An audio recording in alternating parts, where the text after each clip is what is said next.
Hola a todos, mi nombre es Ana Victoria Serna. Pertenezco al programa Gestión de Talento Humano de la ficha 675706 del convenio Uniminuto SENA.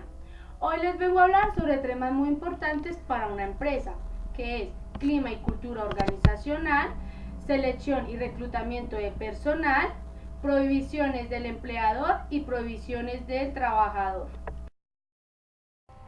Les voy a dar unos consejos para generar un buen clima laboral, que es adoptar una buena postura autocrítica, esmerarse por establecer buenos vínculos, privilegiarse el estímulo ante el castigo, evitar la competencia, reconocer los méritos ajenos y fomentar la cooperación. Estos consejos son muy básicos y muy importantes si desean generar un buen clima laboral dentro de la organización.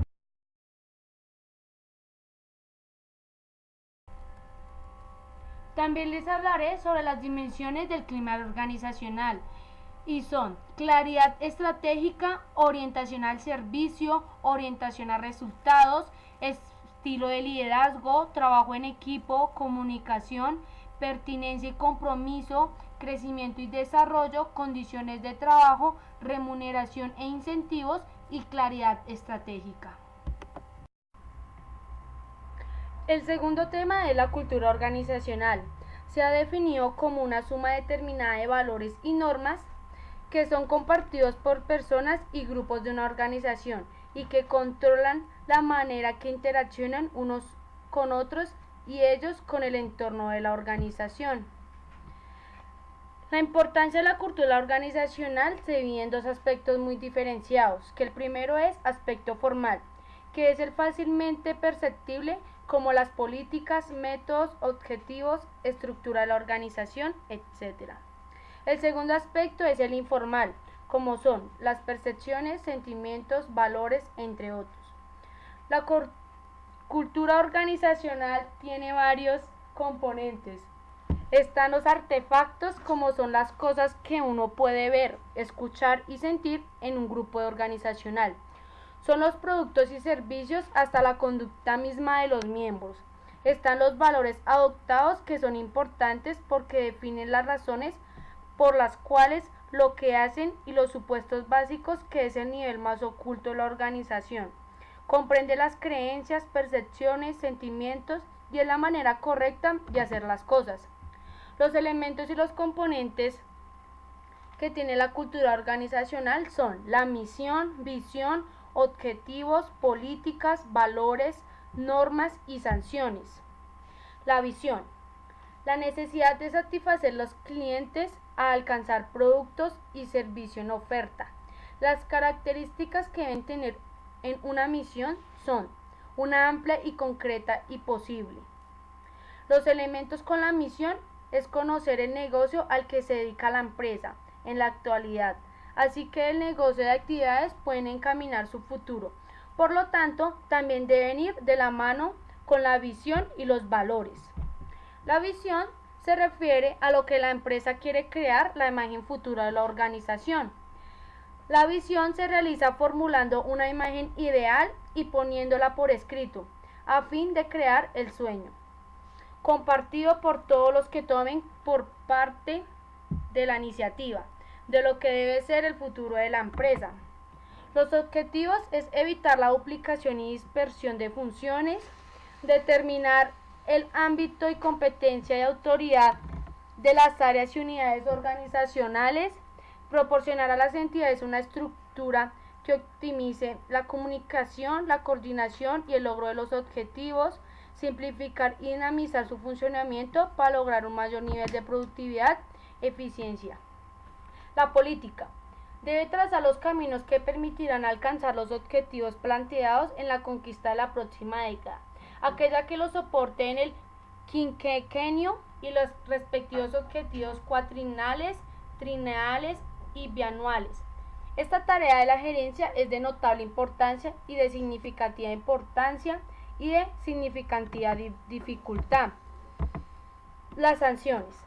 Es el primer elemento en el manual de organización y funciones más conocida en las organizaciones como el manual de funciones. Como su nombre lo dice, es un manual, una guía, una orientación que sirve a la organización para tener documentos, todos los cargos que existen en la empresa y las funciones que estos cargos llevan consigo mismo. El manual de funciones es un conjunto de normas, pero estas normas no son jurídicas.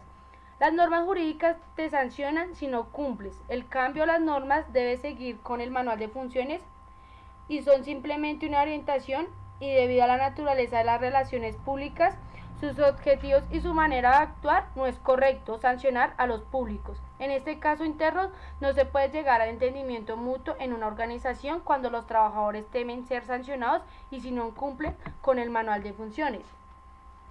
En sí, el clima organizacional se refiere al conjunto de propiedades medibles de un ambiente de trabajo según son percibidos por quienes trabajan en él.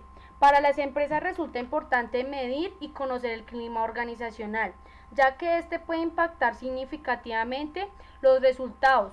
Numerosos estudios han indicado que el clima organizacional puede hacer la diferencia entre una empresa de un buen desempeño y de bajo desempeño. El diagnóstico del clima organizacional es una actividad vivencial que involucra un grupo de personas de una empresa o institución interesados en plantear soluciones a situaciones problemáticas o conflictivas, sometiéndose a un autoanálisis que deben conducir a un plan de acción concreto que le permita solucionar la situación problemática. Las ventajas que tiene de un buen clima laboral es el mejoramiento de las relaciones entre los trabajadores y los jefes dentro de la empresa, mejorar la eficacia en el trabajo del grupo. Todo cambio en la empresa debe ser consultado a los trabajadores. Ayuda a la empresa a realizar sus objetivos teniendo en cuenta el cambio tecnológico y busca mejorar la empresa a través de motivaciones de sus trabajadores.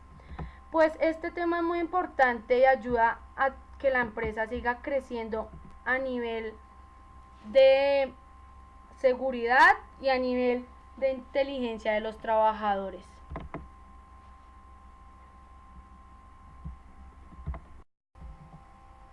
El tercer tema es reclutamiento y selección de personal. El reclutamiento de personal es un conjunto de procedimientos orientados a atraer candidatos potencialmente calificados y capaces de ocupar cargos dentro de la empresa. En esencia, es un sistema de información mediante el cual la empresa divulga y ofrece al mercado de recursos humanos las oportunidades de empleo que pretende llenar. Para ser eficaz, el reclutamiento debe atraer una cantidad de candidatos suficientes para abastecer de modo adecuado el proceso de selección.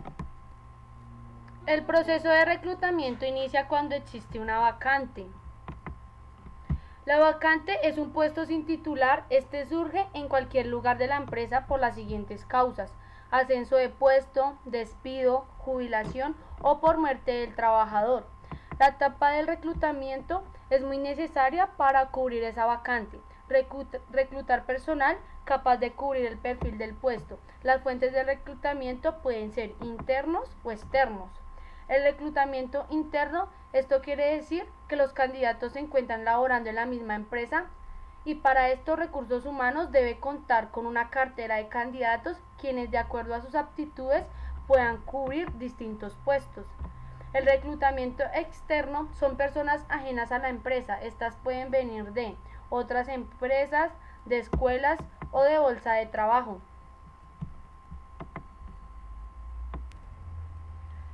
La selección de personal va cogida de la mano con el reclutamiento de personal. La selección de personal es un proceso de selección que consiste en una serie de pasos específicos que se emplean para decidir qué solicitantes deben ser contratados. El proceso se inicia en el momento de que una persona solicita un empleo y termina cuando se produce la decisión de contratar a uno de los solicitantes. También es necesario la selección de personal para poder determinar de forma adecuada entre una enorme gama de diferencias individuales, tanto físicas como de comportamiento, y de allí determinar aquella que puede ocupar mejor la posición de la vacante. Para la selección es necesario que el interesado acuda con solicitud de empleo llenada correctamente y sin errores, y el currículum vitae. Las pruebas del proceso de selección son instrumentos para evaluar la compatibilidad entre los aspirantes y los requerimientos del puesto, por lo que ayudan a tomar una mejor decisión a la hora de seleccionar al mejor candidato. El proceso de validación de una prueba incluye analizar el puesto, escoger la prueba, aplicar la prueba, relacionar las calificaciones de las pruebas con criterios. La entrevista es una conversación formal y profunda que conduce a evaluar la idoneidad del solicitante del puesto y permite la comunicación en dos sentidos, y es importante hacer dos entrevistas.